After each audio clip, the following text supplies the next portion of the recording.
of HIV patients said that they have a hard time just struggling with money and issues related to money.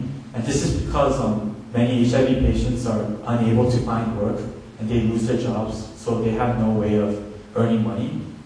And then 18.5% said that their health was the most difficult part. So they basically said that their health was impaired.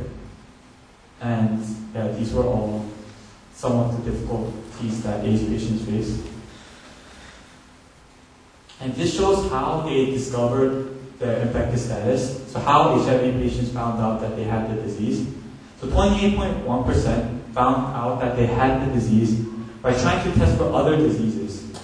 So in testing for other diseases, the doctor found out that they actually had AIDS. And 22.6% just found out by chance at a hospital. And 14.5% got tested through self-desire, so they suspected that they had the disease and they tested for it. And 10.6% got it from blood transfusion test. So. Now this shows the change in family relationships.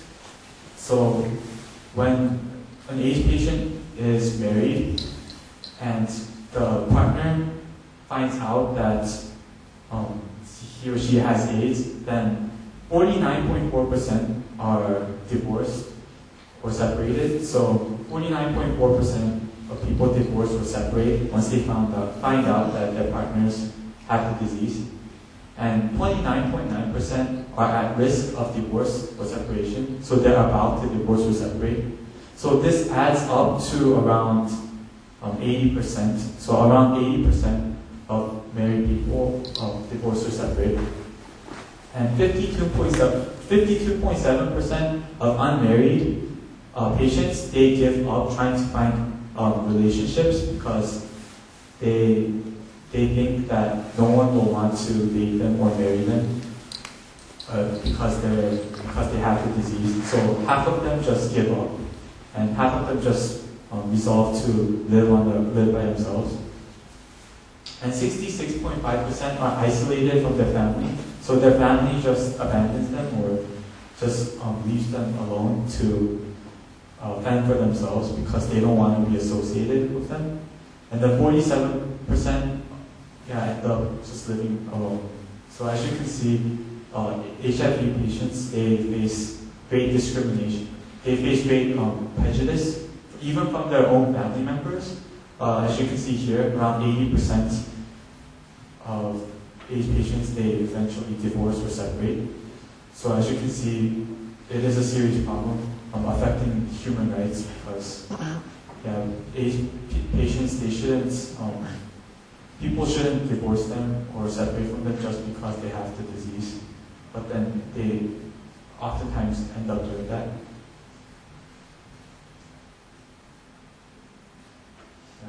So this just shows that some of the discrimination and inconvenience that HIV patients face. So, for example, patients might get tested at the public health center, but then some of the discrimination they face is 24.2% of the HIV patients tested in the survey said that the public health center publicly revealed their AIDS status. So the public health center told other people that these people had AIDS, and then this has a negative effect because, as you know, they face extreme bias and discrimination. And then they also feel shamefulness during interrogation. So when a public health center worker or manager might question them forcefully about how they might have gotten the disease, and then these patients often feel shame, even though they haven't done anything wrong. They still feel shame because the public health center worker is interrogating them so forcefully. And then they also trace AIDS patients through close people. So what they do is the public health center workers, they ask, if they suspect that someone has AIDS, then they ask all of their family members and their close friends about how they knew or whether they think that they have AIDS or not. And then by tracing people through asking close friends.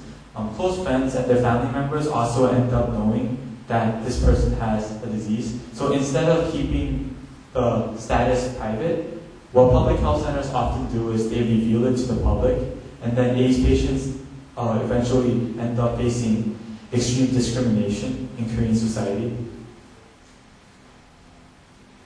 So yeah, 48.9% said that a doctor told other people about their AIDS status, while 39.4% said the public health center manager did so, and 36.5% say that other people infected with AIDS revealed the AIDS status. So this shows the experience with exposure of AIDS status. And so now I'll be talking about AIDS policy. So currently, the current problem is that there is low knowledge about HIV and AIDS. So not enough people are aware of the disease, such as what it is and how they can get it and how they can prevent the disease. A lot of people don't have knowledge about that. And so the current policy on AIDS is that the Korean government is not doing enough to make sure that other people are well informed on the nature of the disease. So the government is not doing their job. And also, the government is often making bias and discrimination about AIDS patients because of the policies. Because public health centers, they are often through government policy, they are forced to tell or make announcements about newly infected HIV patients. So if a person infected with HIV or AIDS comes in, then that public health center basically tells everyone around them. And this is the current policy on AIDS that the Korean government has set. So the government should know that by their current policy is making AIDS patients face extreme discrimination. And so we should focus, and also the problem is that we are not focusing on preventing AIDS right now because, once again, there's low knowledge on the disease and not enough people have awareness about it. So they're not focused on preventing AIDS. So some ways to improve are public health center workers should be educated. So they should know that by they shouldn't tell other people, like publicly tell other people that they have the disease. They should keep it a secret, or at least just not make it publicly known for everyone to hear, because this results in discrimination. And also, doctors should be educated on how to approach AIDS patients in a more friendly manner, because oftentimes doctors, they question or they treat AIDS patients as criminals or as sinners, and so they treat them unwillingly, and then these AIDS patients, they end up not feeling respected. And so doctors should be educated on how to approach them in a more friendly manner.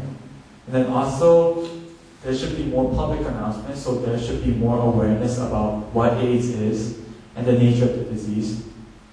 And so all around the world today, the situation is improving. For example, in Brazil, people are breaking bias against AIDS patients. Like the government is breaking bias against AIDS patients because a while ago, on a public bench, just in the middle, just in public, the government set up a sign saying, someone with AIDS and HIV sat here. So the government is basically telling other people that they're breaking the bias against AIDS patients, because they're basically saying that HIV and AIDS patients are normal people like you and me, and that someone normal like you sat here on this bench, so you shouldn't discriminate them. This is the message that the Brazilian government is giving out. And also in America, the government is also making the situation more aware. And there's the famous basketball player Magic Johnson, and he publicly revealed that he had HIV. And then, so famous people who have the disease, they're making the world more aware of what it is. And so this is how they're currently solving the problem. So yeah, in conclusion, anyone can contract AIDS. So AIDS patients, even though Korean society Because of its closed-mindedness, they think that AIDS patients and HIV patients are sinners or criminals. In truth, AIDS patients are just normal people, like everyone in this room. Anyone can contract AIDS. So infected people, they need to be treated with warm attention and love. They shouldn't be treated or discriminated against in a negative way. And they should be treated warmly. So thank you. This marks the end of our presentation, and I hope that you learned a lot about HIV and AIDS today and the human rights of patients. Yeah, thank you.